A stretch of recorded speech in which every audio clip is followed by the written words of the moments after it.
Bem-vindo ao podcast da PLMJ. Damos voz ao que interessa, ao que faz mover o país para lá da espuma dos dias.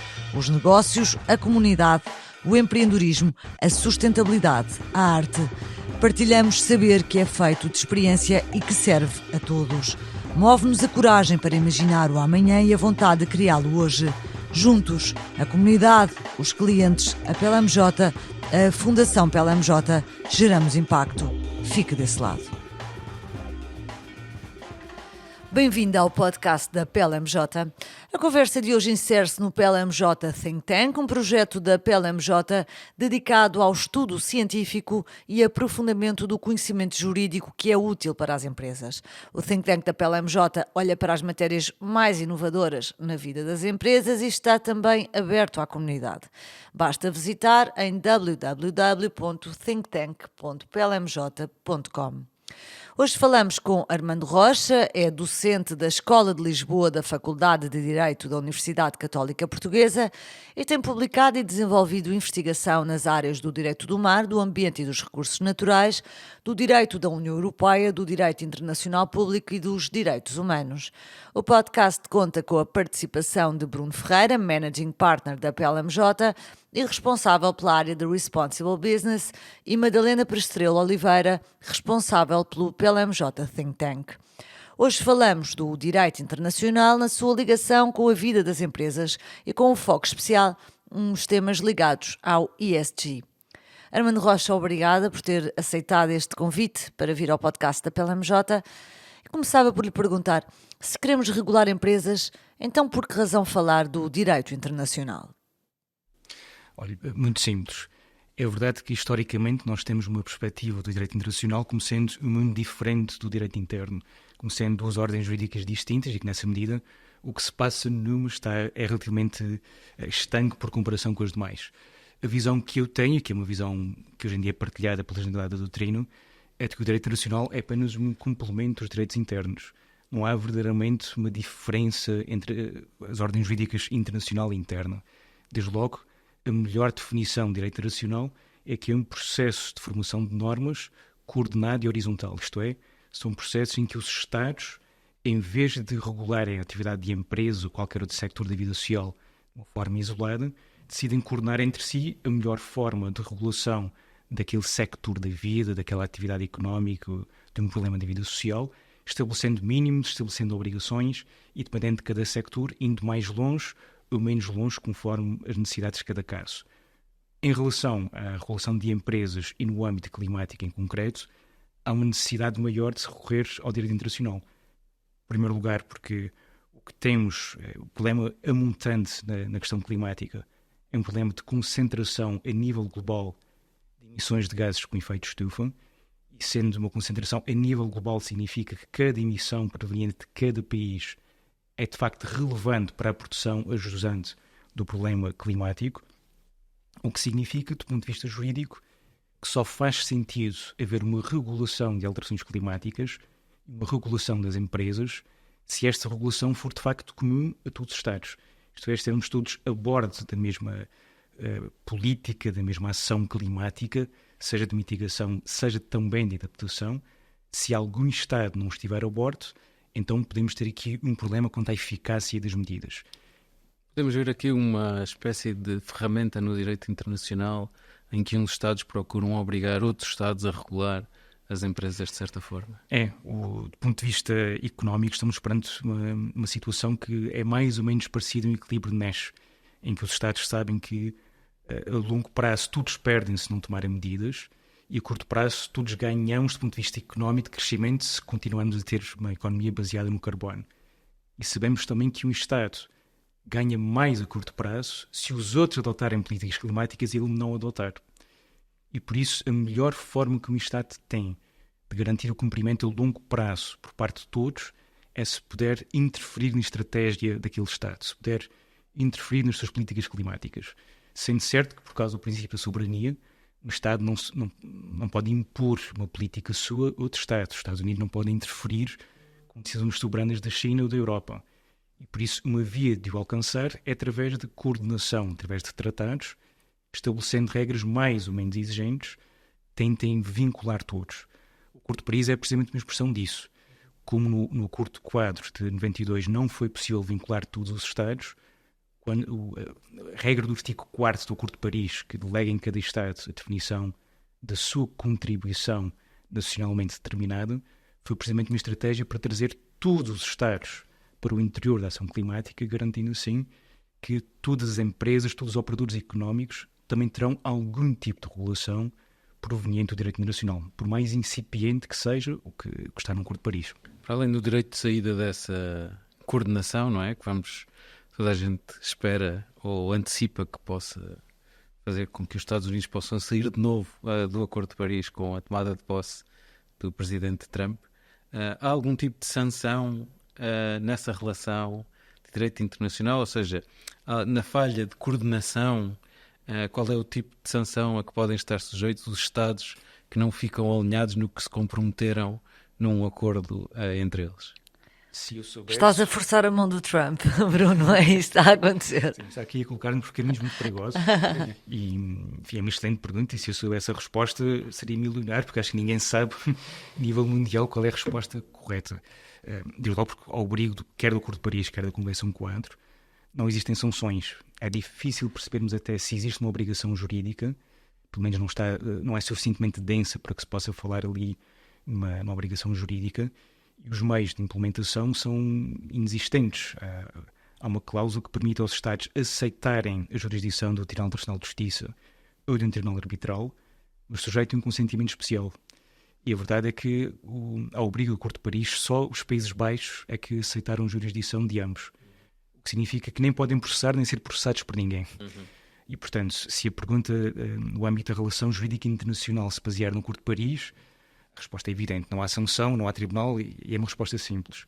O que a torna complexa é que há mais relações de direito internacional, seja no âmbito de direito internacional do ambiente, no âmbito de direitos humanos, direito do mar, e ao abrigo destas outras relações jurídicas internacionais é que nos últimos anos tem havido uma explosão de litigância ou de pedidos de parecer que tem visto precisamente tentar perceber como é que nós conseguimos, de alguma forma, consolidar uma noção de uma obrigação jurídica e ter aqui algum tipo de sanção, sendo certo que a principal preocupação nesta litigância internacional tem que ver com o plano das reparações, isto é, até no sentido mais rigoroso, como é que nós conseguimos depois mimetizar uma responsabilidade do Estado no plano interno em uma responsabilidade que também abranja operadores económicos. Armando, e pegando nesse tema de litigância climática, dirias que o direito internacional está aqui na primeira linha da litigância climática e quais é que são as tendências que são observáveis nesse domínio? Hoje em dia está. Não esteve no início, desde logo a litigância começou a aparecer sobretudo perante tribunais internos, mas o que se percebeu é que, de facto, os tribunais internos tinham este problema de base. Precisavam ter uma pré-definição do que é a obrigação no plano internacional de cada Estado, o que é, desde logo, a diligência devida de cada Estado no âmbito da implementação da sua obrigação internacional. E por isso é que começamos a passar, no final da década de 2010, sem ser aqui muito rigoroso, por um plano internacional, seja em comitês, seja em tribunais, seja perante o Tribunal Europeu de Direitos Humanos. O que é que se tem verificado? Tendências que podem ser uma ajuda, mas também uma preocupação para o direito interno. Em primeiro lugar, uma grande dificuldade com questões que seriam aparentemente simples numa litigância de responsabilidade tradicional, desde logo em perceber o que é ciência, como é que nós fazemos os juízos científicos, não quanto à ciência climática em geral, mas quanto à ciência climática num caso concreto, que interfere, por exemplo, com uma questão de nexo de causalidade, como é que eu consigo provar que uma emissão é responsável por aquele dano em concreto. É a definição da prova diabólica. E, portanto, o direito internacional já teve de se confrontar com esta dificuldade até na tradução de linguagem. Uma linguagem de ciência geofísica, climática, para uma linguagem jurídica. E, portanto, o próprio direito internacional tem sido o primeiro a confrontar-se com a dificuldade em concretizar conceitos jurídicos e em usar os meios que existem, as vias processuais, conceitos de vítima, conceito de dano, conceito de reparação, que nós não questionamos em direito interno, mas que percebemos que, em relação à questão climática, estão totalmente desajustados. E por isso é que o próprio Tribunal Europeu dos Direitos Humanos, um dos apelos que fez no acórdão Ferreira-Klima-Senhor-Rinen, foi de que os Estados repensem as vias de litigância climática, dizendo que mesmo as vias de litigância ambiental em geral não são adequadas para lidar com danos climáticos. E, portanto, esta é a primeira lição que se retira desta litigância internacional. A enorme dificuldade em lidar com tudo o que é mais simples. Professor Armando Rocha, já agora, nós estamos a falar muito da lógica da litigância ao nível da perspectiva do direito internacional sobre os Estados, e o que eu gostava também de perceber é se há uma ligação mais direta entre a regulação das empresas. E é isso, era a segunda lição que ia dizer que se retira desta jurisprudência que já temos em direito internacional, é o foco centrar-se nas empresas. Até a própria obrigação de due diligence dos Estados, que tem sido concretizadas, quer pelo Tribunal Europeu, Tribunal Interamericano, pelo Tribunal de Direito do Mar, o que refere aqui a uma due diligence na adoção e implementação efetiva de um quadro regulatório que atinja os operadores económicos. E falo fazendo uma distinção entre duas vias. Há atividades económicas que são, por natureza, globais nessa medida. A regulação das próprias emissões é feita através do direito internacional, mas que são casos excepcionais, o caso da aviação civil, do transporte marítimo, em que aí há uma impossibilidade, até pelo menos uma grande dificuldade lógica na própria alocação de uma emissão a um Estado, e sendo de indústrias transnacionais, enfim, o problema é mais fácil de resolução. E a segunda via é precisamente a de colocar aqui uma pressão sobre os Estados na regulação das empresas, referindo que, no fundo, o único papel que o Estado tem aqui, agora estou a exagerar um pouco, é precisamente na sua posição de regulador, no sentido muito amplo, no legislador e no ator que vai implementar a regulação climática em relação às empresas. Portanto, tem um foco que é extremamente forte da parte destes tribunais, sendo certo que quando qualifica esta obrigação como sendo due diligence, o que está a dizer é, ao contrário do que era tradicional, em que o Estado tinha a sua obrigação e executava, cumpria esta obrigação internamente de uma forma isolada e ninguém tinha nada a ver com o assunto, ao ser de due diligence, pelo contrário, a implementação do plano doméstico é também uma questão de direito internacional. O que significa que é uma espécie de colocar de bandeira e dizer nós, tribunais internacionais, rogamos no direito de, em cada caso concreto, dizermos se a vossa regulação das empresas é suficiente ou se, pelo contrário, não é adequada ao cumprimento dos objetivos do Acordo de Paris. Bruno, já agora uma pergunta para ti. Nós lançámos aqui na PLMJ há cerca de 2 anos a nossa área de Responsible Business, da qual és responsável, além de Managing Partner, e aquilo que temos ouvido falar muito, pelo menos lá fora, é do aumento da litigância em matérias de ESG, nomeadamente, ou sobretudo, temas climáticos e ambientais. Isso já chegou a Portugal? Não, acho que não se pode dizer que já tenha chegado, pelo menos com a dimensão e a escala com que verificamos nos países estrangeiros, a esta dificuldade entre o enquadramento e a utilização dos tribunais, com o Tribunal dos Direitos do Homem, e depois a relação com os tribunais nacionais. Acho que isso ainda não, nos tribunais nacionais ainda não aconteceu. Mas acho que, com essa escala pelo menos, acho que o que é relevante não apenas é uma espécie de fear-mongering por parte do mercado em geral, mas é vermos determinadas evidências na forma como as pessoas se relacionam com as empresas e sobretudo as grandes empresas, e a forma como temos vindo a sentir o impacto das alterações climatéricas. Eu acho que isso é uma das evidências. Hoje em dia, um dos temas mais falados está na ordem do dia o que aconteceu nos Estados Unidos, em Nova Iorque, com este homicídio do CEO da empresa seguradora.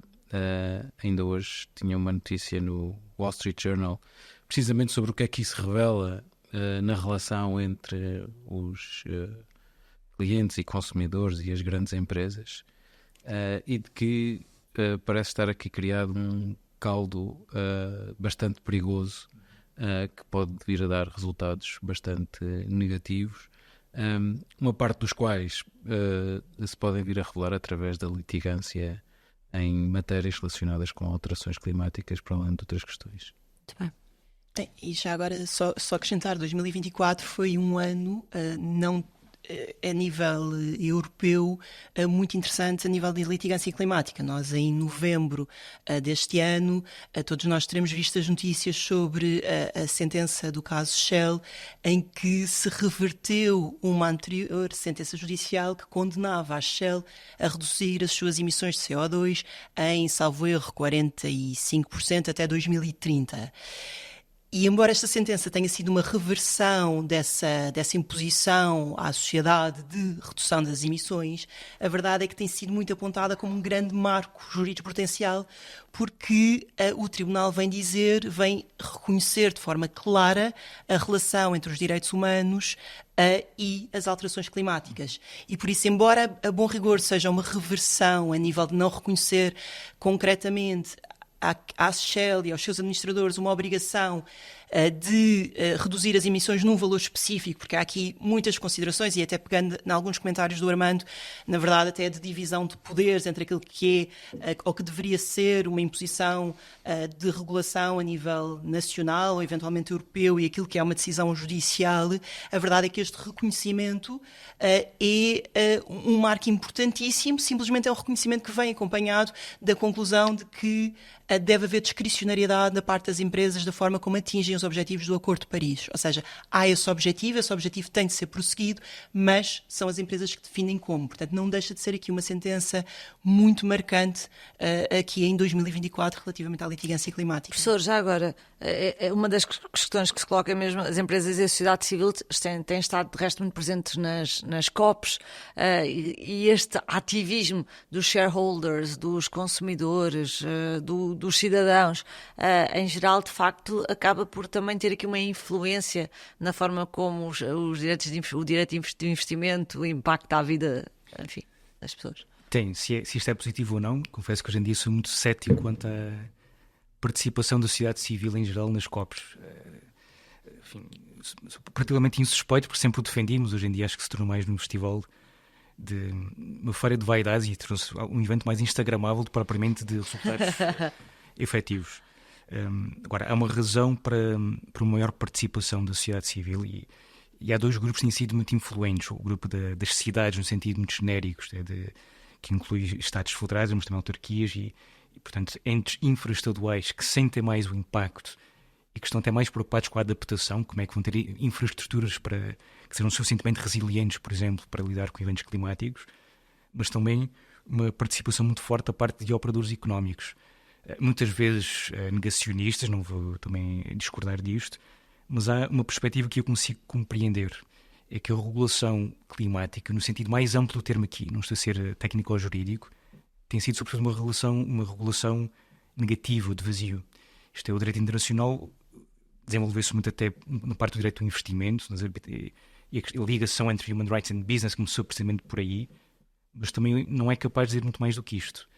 Os direitos internos depois também não têm uma grande capacidade de regular, desde logo porque há sempre um receio de um Estado ficar numa situação de desvantagem regulatória e por isso desvantagem económica em relação a outro Estado.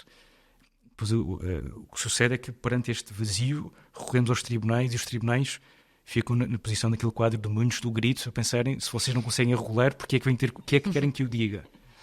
E no final vamos ter as empresas com esta pressão enorme de casos como a Shell a dizer há aqui obrigações sobre os administradores, sobre a empresa, têm de reduzir emissões, têm de ter uma política sustentável, e eu concordo com tudo isto, mas também percebo a posição de quem está a liderar na empresa e pergunta, mas então qual é a minha obrigação em concreto? No fundo está na mesma posição do sujeito naquele quadro do muitos a gritar e a pensar, mas digam, eu quero cumprir, mas expliquem-me. E ainda estamos nesta fase em que em todos os planos de regulação estamos perante um vazio regulatório em relação às empresas. De facto, ficamos numa posição muito complicada quando, não existindo consenso político que resulte numa política regulatória transversal, depois se vai pedir quer às empresas, quer aos tribunais, que estão habituados a lidar com uma ferramenta muito concreta, e o professor deu aqui alguns exemplos a vítima, o nexo de causalidade, do dano, e depois traduzir isso tudo em concreto. A não sei se essa ferramenta é a ferramenta ideal para depois vir a lidar com isso em concreto. A pergunta, aliás, que se coloca também, Bruno, Estes temas não são novos, mas não são. Portanto, já pelo menos estão na gíria 4, 5 anos, este ano e no ano passado, talvez até por causa do enforcement, que entretanto acabou por avançar, já são temas a que nenhum gestor pode estar alheio numa empresa. Mas a pergunta que te faço é, eles já sabem navegar? Não, os das grandes empresas sabem navegar, ou seja, sabem que isto é um tema em concreto, sabem que no seu quadro decisório precisam de estar, sobretudo, informados sobre os pontos de impacto que a sua atividade tem. Agora, em concreto, têm alguma dificuldade em antecipar no que é que isso se traduz numa decisão diária. Exato. Entre uma coisa e outra. Era mais fácil. E aí é um exemplo que nós damos sempre muitas vezes. Durante a pandemia, alguém, perante um determinado consenso quanto ao que se devia fazer, tomar uma decisão de ou encerrar um estabelecimento industrial ou mantê-lo a funcionar, porque conseguia-se mais ou menos medir o número de pessoas que tinham ou que ficavam em risco ou que acabavam por ficar contaminadas com o vírus. E mesmo assim era uma situação bastante complexa e isso tinha reflexos económicos imediatos, ou seja, se em vez de existirem 3 turnos e as pessoas estivessem muito perto umas das outras dentro da fábrica, passassem a existir 2, a produção baixava e era um impacto imediato e uma decisão que se conseguia medir. Mas fora dessas situações é bastante difícil tomar essa decisão em concreto. E eu acho que, mais uma vez, estamos aqui perante um dos efeitos da Business Judgment Rule, não é? Da capacidade. E eu acho que a decisão, no caso Shell, uma parte está relacionada com isso, que é até que ponto é que o Tribunal consegue ir decidir qual a via que as empresas devem escolher para mitigar o seu impacto e para ajudar na transição. Até porque aí um juiz não vai estar apenas interferir numa decisão relativa à gestão de uma empresa, que vai, mas também vai tomar uma posição que devia ser legislação do Estado, o que significa que temos quer uma violação da separação de poderes, possível, com uma interferência na vida interna de uma empresa. Há uns tempos havia um autor que dizia, não me recordo quem era, mas que fazia uma comparação com um pianista e dizia, na maior parte das decisões de regulação em geral, eu perante um juiz, são, por mais difíceis que sejam, são como um pianista que tem de tocar nas 2 teclas extremas. Pode exigir alguma habilidade e agilidade, mas no limite consegue. Ao passo que, perante questões climáticas, o que pedimos é para que toque em todas as teclas ao mesmo tempo, só com os seus 10 dedos.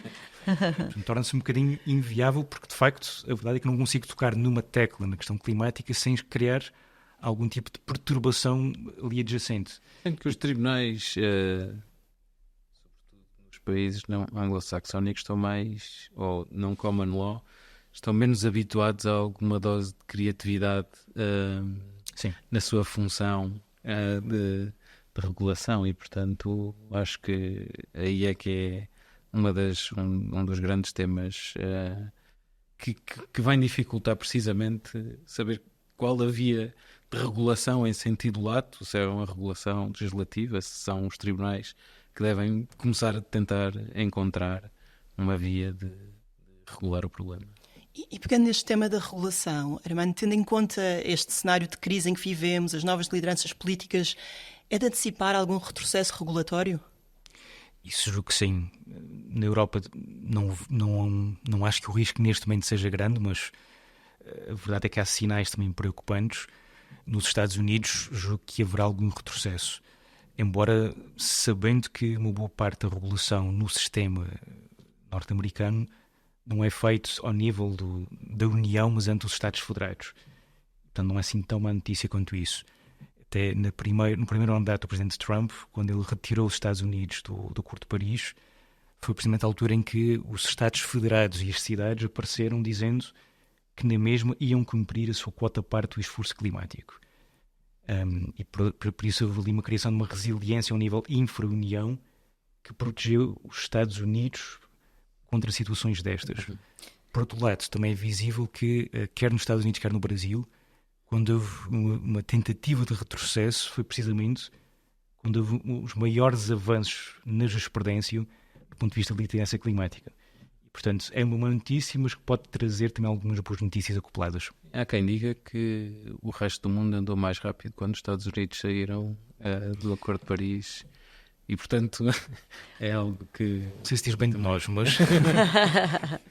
Madalena, 2024 foi um ano com algum furor legislativo nestas matérias. Se calhar valia a pena revisitar um bocadinho, assim, super high level, o que é que marcou 2024 e se para 2025 vamos ter aqui algum robustecimento deste enquadramento.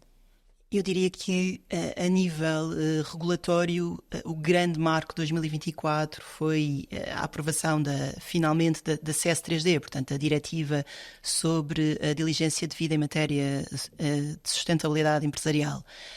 Este é um marco extraordinário na medida em que impõe às empresas que mapeiem toda a sua cadeia de atividades para detectar pontos de fragilidade em termos de violação dos direitos humanos e determinados direitos ambientais. E que impõe também deveres de fazer para as empresas, ou seja, um dever de prevenir que sejam causados determinados danos, não sendo possível a prevenção, a mitigação ou, no limite, até a cessação de determinadas relações comerciais com parceiros e com fornecedores.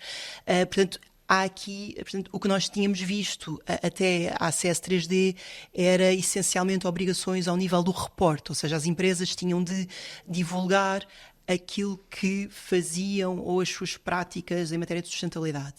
E a CS3D é um marco porque mais do que reportar, obriga a fazer, obriga a adotar comportamentos diferentes. Isto é, enfim, veremos como é que os Estados-membros vão transpor a CS3D, portanto é uma diretiva, requer transposição. A transposição será necessariamente diferente em cada Estado-membro e aqui entrará de facto as preocupações ao nível da competitividade, etc. e ver qual é que é o caminho futuro, mas eu diria que é este grande marco.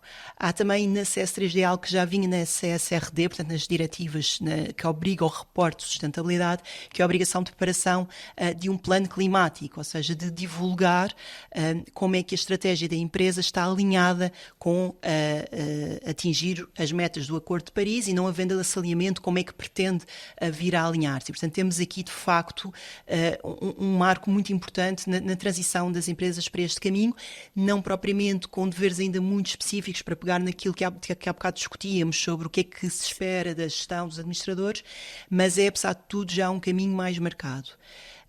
Aqui, a nível nacional, nós estamos neste momento em processo de discussão das propostas de transposição da CSRD, portanto a diretiva sobre o reporte de sustentabilidade. Portanto, em 2025 espera-se que tenhamos finalmente, e digo finalmente porque a transposição já era devida em julho deste ano, e, portanto o Estado português está em cumprimento, e em 2025 espera-se que tenhamos uma alteração ao Código das Sociedades Comerciais, ao Estatuto Revisor Oficial de Contas, portanto um conjunto de legislação para assegurar e para definir como é que as empresas devem fazer o seu reporte de sustentabilidade em linha com um conjunto de critérios internacionais muito mais exigentes.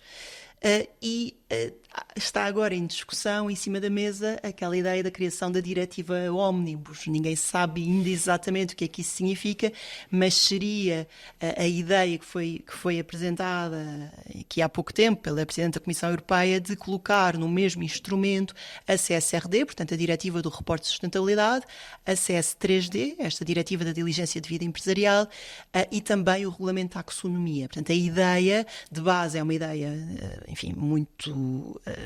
que acho que todos nós conseguimos facilmente subscrever, que é uma ideia de simplificação, de facilidade, de termos todas as obrigações das empresas concentradas num único sítio. É um pouco estranho, diria eu, em termos de timing, porque realmente a CS3D acabou de ser aprovada, a CSRD ainda está numa fase muito embrionária, temos muitos de implementação, temos muitos Estados-membros, como é o caso de Portugal, que ainda nem sequer transpuseram a diretiva, e, portanto, da perspectiva das empresas que estão a preparar o seu alinhamento com estas novas obrigações, estão a definir a sua estratégia, os próximos passos, é um pouco estranho verem-se confrontados com um novo instrumento que condensa estas três diretivas diretivas, não se percebendo exatamente o que é que isso significa, se haverá aqui algum retrocesso regulatório em algum ponto, porque, enfim, tem havido muito esse chamamento, uma ideia de perda da competitividade da União Certo. Europeia associada a estas obrigações de repórter, etc. E, portanto, há aqui também alguma